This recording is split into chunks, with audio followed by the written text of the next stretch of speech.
하나님 아버지, 오늘도 하나님의 말씀을 듣고 기도할 때에 믿음으로 화합하게 하여 주시옵시고, 하나님께서 우리를 통하여 보기 원하시는 하나님의 자녀된 모습이 드러나게 하여 주시옵소서. 믿음으로 드려진 헌금처럼 우리의 마음과 생각도 늘 주님 앞에 드려져 끝까지 충성되어 일할 수 있도록 우리 모두를 도와 주시옵소서.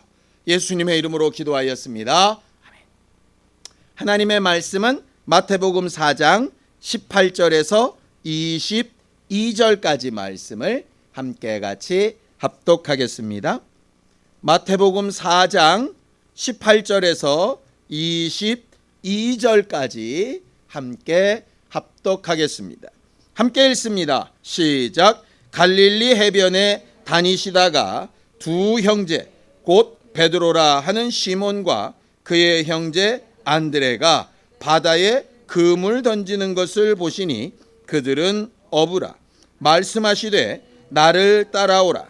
내가 너희를 사람을 낚는 어부가 되게 하리라 하시니 그들이 곧 그물을 버려두고 예수를 따르니라.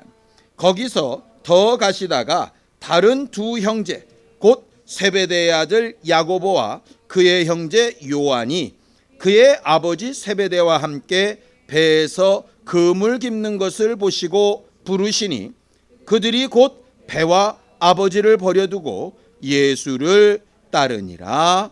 아멘. 하나님은 우리를 만드시고 또 오늘도 우리를 인도하시고 또 우리에게 있어야 될 것들을 공급하여 나가실 때에 가장 합당한 것을 가장 합당한 때에 가장 알맞게 주시려고 하고 주실 수 있는 하나님이라고 성경은 가르쳐 말합니다. 우리가 하나님을 믿는다라고 하는 것은 여러 가지 의미가 있을 텐데요. 오늘 우리가 말씀을 읽으면서 꼭 염두에 둬야 될 것 하나는 하나님은 우리에게 가장 합당하고 가장 유익한 것을 가장 적당한 때에 마련하시고 공급하시고 인도하시는 분이라 하는 사실입니다. 일단 그 믿음이 우리 안에 좀 가득하기를 예수님의 이름으로 축원합니다. 성경을 좀 보죠. 전도서 13장 11절입니다. 전도서 3장 11절입니다. 함께 합독하겠습니다.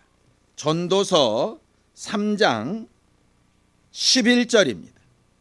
함께 읽습니다. 시작. 하나님이 모든 것을 지으시되 때를 따라 아름답게 하셨고 또 사람들에게는 영원을 사모하는 마음을 주셨느니라. 그러나 하나님이 하시는 일의 시종을 사람으로 측량할 수 없게 하셨도다. 아멘. 이 말씀이 참 재밌습니다. 하나님은 모든 것을 때를 따라 아름답게 하셨다 이렇게 되어져 있어요. 이 모든 것이라는 말에는 좋아 보이는 것, 나빠 보이는 것, 쉬워 보이는 것, 어려워 보이는 것, 내게 합당해 보이는 것, 내게 합당치 않게 보이는 것 다 포함한다라는 말입니다. 하나님이 우리에게 우리가 볼 때 좋아하는 것만 만드신 게 아니라 우리가 볼 때 좋아 보이는 것도 좋지 않아 보이는 것도 어떤 것은 가지고 싶은 것도 갖고 싶지 않은 것도 지으셨는데 어떻게 지으셨느냐? 때를 따라 아름답게, 때를 따라 선을 이루게, 때를 따라 살리는 방향으로 만드셨다 이렇게 되어져 있어요. 어쩔 때는 우리가 원치 아니하는 슬픔이, 어쩔 때는 우리가 원치 않는 고민이, 어쩔 때는 우리가 별로 기뻐하지 않는 분란이 있을 수도 있습니다. 그런데 하나님의 입장에서는 그것들을 때를 따라 아름답게 선을 이루는 도구로 만들어 가고 계신다라고 이렇게 말하는 거죠. 그러면서 우리에게 주신 마음은 뭐냐? 하나님이 왜 일을 시작하셨고 어떻게 하실 것이며 이 일이 어떻게 끝날 거라는 모든 계획을 다 알게 하시는 게 아니라 영원을 사모하는 마음만 주셨고, 단지 뭐만 아느냐, 지금 하나님이 일하시는 일만 그때그때 알 수 있도록 해 놓으셨다, 이렇게 말하고 있는 거죠. 물론 특별한 경우에 몇몇 사람들에게는 미리 되어질 일들을 가르치시기도 하지만 대부분의 경우는 그저 지금 내가 보고 알 수 있는 부분까지만 보고 알게 하셨다. 왜냐하면 그 다음 구절에 보면 이는 매 순간순간 하나님께서 주신 기회와 상황을 기뻐하며 받아들일 수 있도록 하시기 위함이다, 이렇게 되어져 있죠. 먼 미래를 알면, 그 다음날 일을 알면, 일주일 뒤를 알면 그 아는 만큼은 하나님과 함께하지 않을 성정이 우리들이기 때문에 매 순간을 하나님과 함께할 수 있도록 그렇게 하셨다, 이렇게 되어져 있습니다. 그러니 이 말을 뒤집으면 이렇게 됩니다. 지금 당장의 상황이 우리 마음에 든다고 대단한 복을 받고 특별한 존재인 것처럼 착각하지도 말고, 지금 현재 상황이 내 마음에 들지 않고 원치 않은 일이 되어진다고 마치 무슨 죄나 큰 문제가 있는 것처럼 낙심하고 절망하지도 말고, 하나님께서 지금 이 상황, 이 일을 통해서 어떻게 살리는 일로 인도해 가실 거지? 라고 하는 영원을 사모하는 마음, 그 기대감을 가지고 매 순간순간을 하나님과 함께 걷는 것이 신앙이다 라고 말하는 것이 바로 그 부분입니다. 하나님은 모든 것을 지으실 때 각각의 모양이 있고 각각의 목적이 다르다라고 이렇게 성경은 말하고 있어요. 자, 요한계시록 4장 11절입니다. 요한계시록 4장 11절입니다. 함께 합독하겠습니다. 요한계시록 4장 11절입니다. 함께 읽습니다. 시작. 우리 주 하나님이여, 영광과 존귀와 권능을 받으시는 것이 합당하오니 주께서 만물을 지으신지라. 만물이 주의 뜻대로 있었고 또 지으심을 받았나이다 하였더라 그랬어요. 만물은, 존재하는 모든 것은 하나님의 뜻대로 있었고, 심지어는 가롯 유다까지도 하나님의 뜻대로 있었고, 하나님의 뜻대로 있는 그것은 매 순간 하나님의 뜻에 맞게 지으심을 받아가야 하는 것이다 라고 말을 하는 거죠. 신앙생활은 결국 뭐냐? 하나님이 내게 어떤 뜻을 가지셨는가, 이건 우리가 예수 그리스도를 통해서 너무 잘 알죠. 내 아버지의 뜻은 아들을 보고 믿는 자마다 영생을 얻고 마지막 날에 살리는 것이다 라고 너무나도 분명히 얘기를 해 놓으셨습니다. 그런 아버지의 뜻에 합당하게 매 순간 어떻게 지어져 가고 있는가 하는 것이 결과적으로 신앙생활의 모습인 거죠. 지난 주일날 우리가 봤던, 우리가 이미 예수의 은혜로 하나님의 아들이 되었지만 하나님의 아들로서 계속 지어져 가야 하는 것처럼 말이죠. 우리는 이 두 가지 사건을 절대로 놓치지 말아야 하는 거예요. 오늘 성경 본문으로 돌아가 보겠습니다. 예수께서 갈릴리 바다를 지나가시다가 주의 제자들을 부르시는 이야기가 나옵니다. 처음 가시다가 누구를 만나느냐?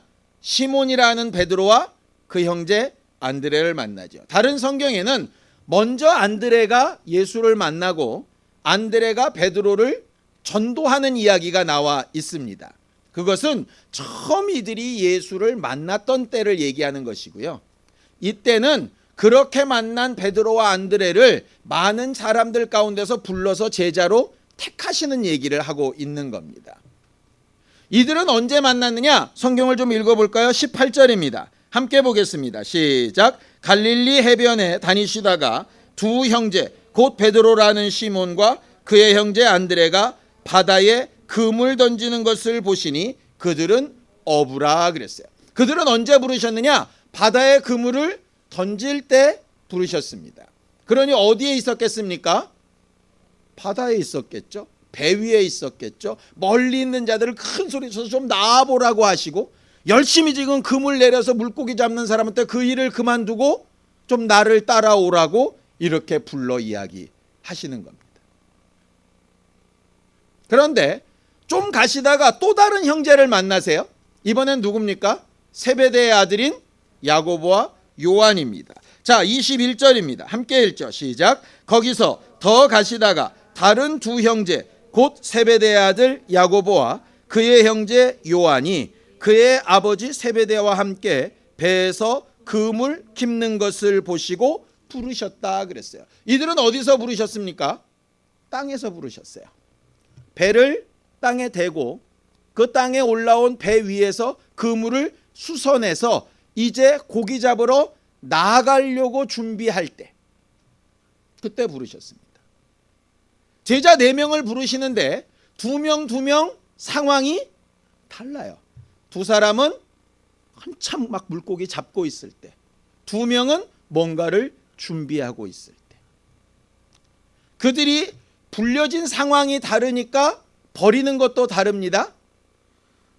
베드로하고 안드레는 어떻게 되느냐? 20절에 보면 그들이 곧 그물을 버려두고 이렇게 돼 있어요. 세베대의 아들들은 아버지와 배를 버려두고 이렇게 돼 있습니다. 별거 아닌 것 같지만 버린 내용도 다릅니다. 그럼 부르신 상황이 같고 버린 게 같으니까 두 명씩은 상황이 똑같으냐? 또 전혀 다릅니다. 베드로는 여러분들이 알다시피 12사도 가운데 수석사도라고 일컬어지죠. 사실은 누가 순서를 매긴 건 아닌데 제자들끼리 스스로 그냥 순서를 매겨서 베드로가 1번 이렇게 했던 거예요. 근데 엄격하게 얘기하면 베드로는 누구의 전도를 받았냐? 안드레의 전도를 받았거든요. 그러면 그런 베드로를 만든 게 안드레잖아요. 근데 안드레는 끝까지 예수 옆에 있기는 한데 성경에 그렇게 드러나지가 않아요. 예수님의 세 사도가 아니라 네 사도 부르면 얼마나 좋겠어요. 근데 안드레는 꼭 빠져요. 그런데 안드레는 거기에 섭섭했다는 얘기도 없고요. 나는 왜 열애냐 이렇게 생각한 적도 없어요. 베드로는 끝까지 드러나고 리더로서의 가치를 굉장히 증명했다면 안드레는 그 베드로를 인도하는 역할까지만 하고 그 다음에는 항상 제자리에서 열심히 하긴 하는데 이름이 별로 드러나질 않죠. 야고보와 요한은 또 극과 극입니다. 야고보는 오순절 사건이 나자마자 가장 먼저 목 잘려서 죽은 게 야고보예요. 요한은요, 예수님의 제자 가운데 가장 늦게까지 살다가 반모섬에서 옥살을 한 게 요한입니다. 극과 극이죠. 불려진 제자 4명이 부르는 상황도 다르고 버는 것도 다르고 그들의 진행되는 상황도 달라요. 그런데 뭐가 똑같으냐? 하나가 똑같습니다. 예수를 따랐다는 사실. 두 번째, 예수의 말씀대로 각각 부르신 대로 순종했다는 사실이에요.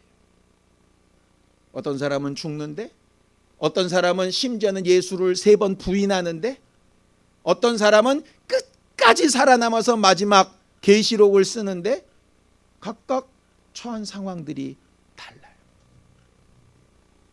우리는 어떻습니까? 우리도 각각 불려진 게 상황이 다르죠? 각각 하나님 앞에 드린 것, 어떤 경우는 하나님께서 우리에게서 걷어가신 것 다르죠? 지금까지 신앙생활을 했던 모습이나 우리가 뭔가 열심을 내고 막 힘썼던 거 다 각각 다르죠? 다른 건 틀린 게 아니에요. 다른 건 정상이에요. 문제는 뭐냐? 이 제자들하고 똑같이 예수를 따르고 있나? 사람이 아니라, 어떤 교회가 아니라, 어떤 무리가 아니라, 내가 좋아하는 어떤 스타일이 아니라 예수를 따르고 있나? 이게 가장 중요한 문제예요. 두 번째, 각각에게 주신, 각각에게 이렇게 쓰면 좋겠다고 하신 하나님의 말씀에 순응하고 있나? 내가 쟤보다 뭐가 못해서, 왜 쟤만, 아니면 왜 나만 이렇게 되지 않고 말이에요. 제자들이 그렇지 못한 때가 있었습니다. 언제냐? 지들끼리 모여 앉아가지고 누가 크냐고 막 싸울 때. 예수께서 제자들한테요 3년 동안 그렇게 화를 내신 적이 별로 없어요. 그런데 가장 많이 질책하셨던 내용이 뭐냐면 왜 그렇게 니들끼리 싸우냐는 거예요.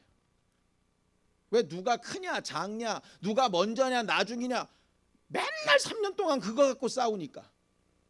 아니 다 각각 부른 모양이 다르고 각각 다 헌신하고 희생한 모습이 다르고 각각 내게 받은 말씀이 다르고 각각 그들을 인도해 온 내 목표와 목적이 다른데 뭘 니들끼리 앉아가지고 누가 낫네 못하네 제가 먼저네 나중이네.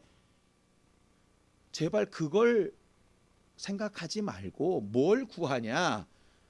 너는 지금 제대로 예수를 향하여 나아가고 있나? 이거 잊지 말고, 두 번째는 그렇게 예수를 향하여 나아가는 길에 저 사람과 좀 달라도 이 사람과 좀 모양이 틀려도 저 사람과 좀 속도가 맞지 않아도 너는 제대로 주의 음성을 듣고 가고 있냐의 문제인 거죠. 오늘 설교를 준비하면서 제가 받은 말씀이 바로 이 부분이에요. 오늘 저녁에 우린 뭘 기도할까? 우리는 대부분 같은 걸 기도할 때가 많이 있어요. 뭐 대부분 이런 거죠. 건강 다 똑같이 구하죠. 물질은 많은 거 구하겠어 적은 거 구하겠어요? 당연히 많은 거 구하겠죠. 집 넓어지는 거 구하겠어 좁아지는 거 구하겠어요? 대부분 다 넓어지는 거 구합니다. 자식이 잘 되는 거 구하겠어요 나쁜 거 구하겠어요? 다 좋은 거 구합니다. 그렇게 동일한 거 그런 거는 그냥 예수의 도우심과 응답이 없이도 늘 있는 우리의 소원이에요. 근데 우리가 정말 구해야 될 건 뭐냐면 공통적으로 누구나 다 똑같은 그거 말고 내 처한 상황에서 하나님은 언제 어디서 어떻게 왜 뭘 위해서 날 부르시고 여기에 두셨고 앞으로 어디로 끌고 가실 건지 거기에 대해서 기도하는 게 사실은 영감 있는 기도죠. 영감 있는 기도죠. 그래서 어떤 면으로 보면 이게 우리가 순서를 바꿔가면서 환자 기도 제목에 올라오는 것도 어찌 보면 감사한 일이긴 합니다. 왜냐하면 다 똑같이 아프고 다 똑같이 건강하고 그런 게 아니라 돌아가면서 그 필요에 따라서 하나님께서 인도해 나가시는 과정일 테니까요. 어려움도 돌아가면서 올 수 있겠죠. 상황이 좋아지는 것도 돌아가면서 될 겁니다. 그게 지금 비교의 대상이 아니라 결국 그 일을 통해서 하나님이 선한 일로 아름다운 것으로 인도해 나가고 계신가? 그게 가장 중요한 문제이죠. 성경은 무서운 말을 합니다. 예수께서 다시 오시고 세상에 종말이 올 때가 언제라고요?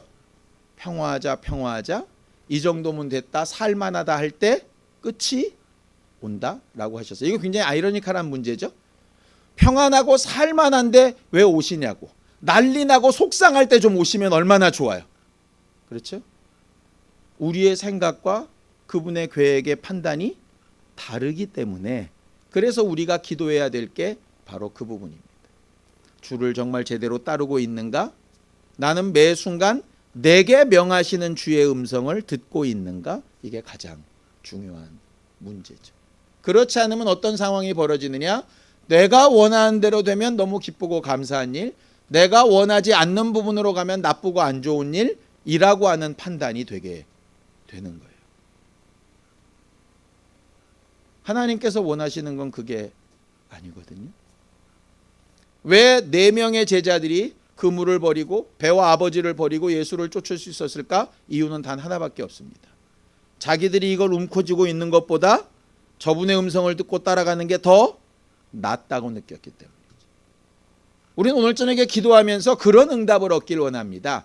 내 소원과 판단과 원하는 바는 이만큼 있으니까 마음 놓고 구하시기 바랍니다. 그런데 적어도 절대로 잊어버리지 말아야 될 것. 나를 부르시는 그분의 음성이 내가 생각하고 계산하는 것보다 훨씬 더 아름답고 선하다는 거예요. 그걸 할 수 있는 게 믿음이고 그렇게 할 수 있도록 기도하는 겁니다. 내 원하는 대로 되려고 기도하는 게 아니라 그분이 원하시는 일이 더 유익하다는 것을 알고 아는 것과 실상이 안 맞아 떨어지니까 이거를 맞추려고 기도하는 겁니다. 기도의 목적이 달라질 필요가 있어요. 세베대의 아들들의 엄마는 기도 응답을 못 받았습니다. 어떤 면에서요? 주님, 그 나라 가실 때 좌우편에 내 아들 두세요. 이거 기도 응답 안 됐습니다. 그러나 하나님께서 그들에게 원하시는 모습으로 응답이 나타났죠. 하나는 가장 먼저 순교하는 것, 하나는 가장 늦게까지 살아남는 것. 우리의 판단 기준으로 보면 요한은 사랑을 많이 받았나 봐 100세가 넘도록 살아 있었으니, 야고보는 뭔가 문제가 있었나 봐 일찍 단명을 했으니 천만에요. 야고보는 그렇게 일찍 가서 자기의 믿음으로 하나님 앞에 가장 올바른 목적대로 살았고, 요한은 100세가 넘도록 오래 살아남아서 하나님이 하라 하신 일들을 마무리 짓고 하나님 앞에 영광을 돌렸죠. 저는 그러면 된다고 생각합니다.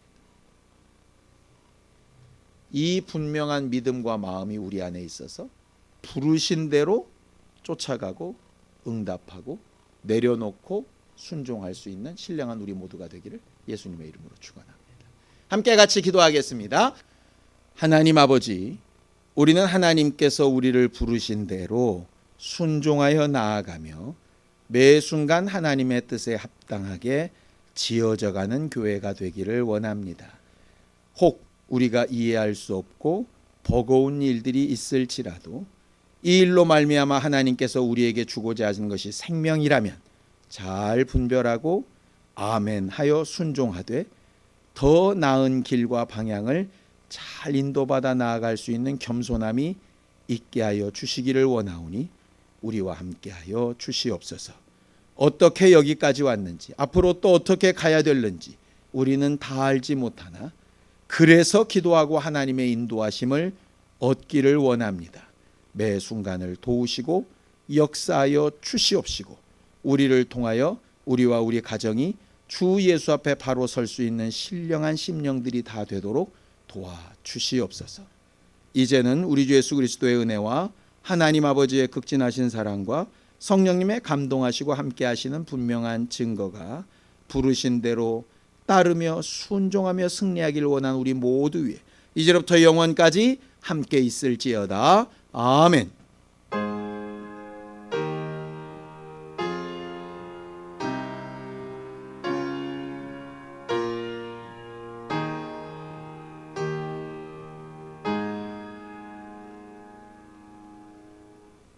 우리 기도 들으신 하나님 앞에 감사한 박수 내겠습니다. 수고하셨습니다. 감사합니다.